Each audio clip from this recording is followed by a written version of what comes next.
वृद्धाच्या लुनाला ट्रकची धडक, वृद्ध जागीच ठार. कागल बसस्थानकाजवळील नागरजी ओढ्याच्या सर्व्हिस रस्त्यावरून जाणाऱ्या 88 वर्ष वयाच्या विलास रतनचंद शहा नावाच्या 88 वर्षाच्या वृद्धाच्या लुनाला पाठीमागून एका ट्रकने धडक दिल्यामुळे शहा यांचा जागीच मृत्यू झाला.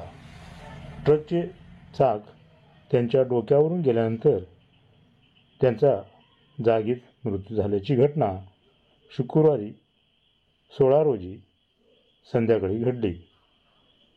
शहा हे देवदर्शन करून परत निघाले असता त्यांची दुचाकी लुना नागरगोजी ओढ्याजवळ आले असता त्यांना पाठीमागून एका ट्रकने धडक दिल्यामुळे हा अपघात झाला आणि त्यात त्यांचा मृत्यू झाला.